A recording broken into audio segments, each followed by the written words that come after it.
तसव्वुर करें, एक बादशाह जो खुद को खुदा कहता है दरिया को चीरता है और फिर वही दरिया उसे निगल जाता है। ये है फिरौन की दास्तान इबरत। फिरौन कदीम मिस्र का एक ताकतवर और जालिम बादशाह इस्लामी रवायात में अल्लाह की नाफरमानी और तौहीद की मुखालिफत की अलामत है। कुरान मजीद में इसकी कहानी को तफसील से बयान किया गया है, जो हज़रत मूसा अलैहिस्सलाम की नबूवत और बनी इसराइल की ग़ुलामी से जुड़ी हुई है।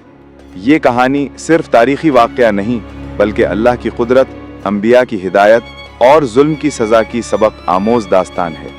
कुरान में फ़िरौन का नाम लेकर बयान किया गया है, जबकि बाइबल यानी तौरात में भी इसकी कहानी मिलती है, लेकिन कुरान की रिवायत ज़्यादा वाज़ेह और सबक आमोज़ है।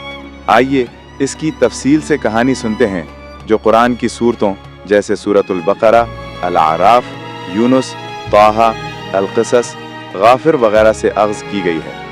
फ़िरौन का दौर हुकूमत और बनी इसराइल की ग़ुलामी। कदीम मिस्र में फ़िरौन एक मुतलक़ुल इनान बादशाह था, जो खुद को खुदा समझता था। वो अपने लोगों को कहता था, अना रब्बुकुमुल आला, यानी मैं तुम्हारा आला तरीन रब हूँ।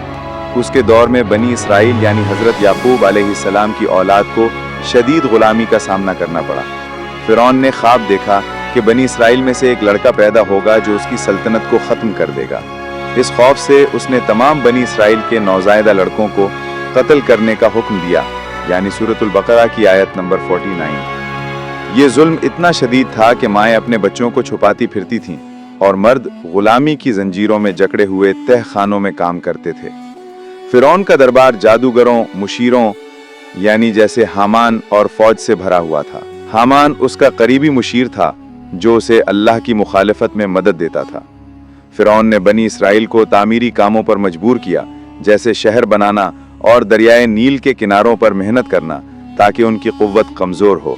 ये दौर जुल्म और जबर का था, जहाँ फ़िरौन की मर्जी ही कानून थी। हज़रत मूसा अलैहिस्सलाम की पैदाइश और बचपन।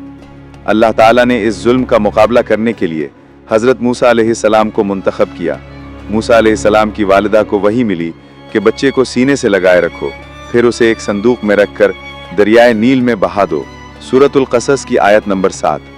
अल्लाह ने वादा किया कि वो उसे वापस तुम्हारे पास लौटा देंगे और नबी बना देंगे। संदूक नील में बहता हुआ फ़िरौन के महल पहुंचा। फ़िरौन की बीवी, जिसका नाम आसिया बताया गया है, ने संदूक खोला तो अंदर एक खूबसूरत बच्चा था।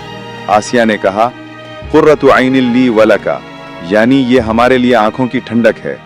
फ़िरौन ने कत्ल करने का हुक्म दिया, लेकिन आसिया की इल्तिजा पर वो उसे अपना बेटा बना लिया। मूसा अलैहिस्सलाम फ़िरौन के महल में पले बढ़े, जहां उन्हें शाही ऐश व आराम मिला, लेकिन अल्लाह ने उनके दिल में बनी इसराइल की तरफ रुझान रखा।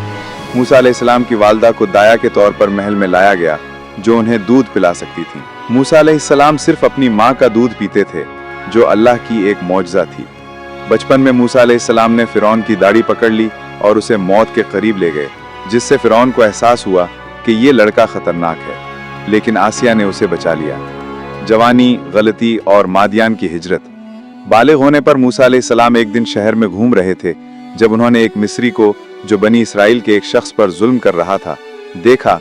बनी इसराइल का शख्स मदद मांगा। मूसा अलैहिस्सलाम ने गुस्से में मिस्री को मार दिया, यानी सूरतुल क़सस की आयत नंबर 15। ये गलती थी जिस पर अल्लाह ने तौबा की तौफीक दी।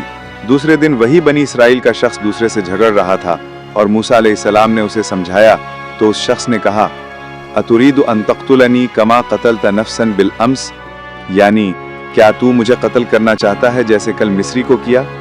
इस खबर फ़िरौन के दरबार तक पहुंच गई और मूसा अलैहिस्सलाम को कत्ल का खतरा हो गया। वो फौरन मिस्र से निकलकर मादियान, मौजूदा सऊदी अरब के इलाके पहुंचे। वहां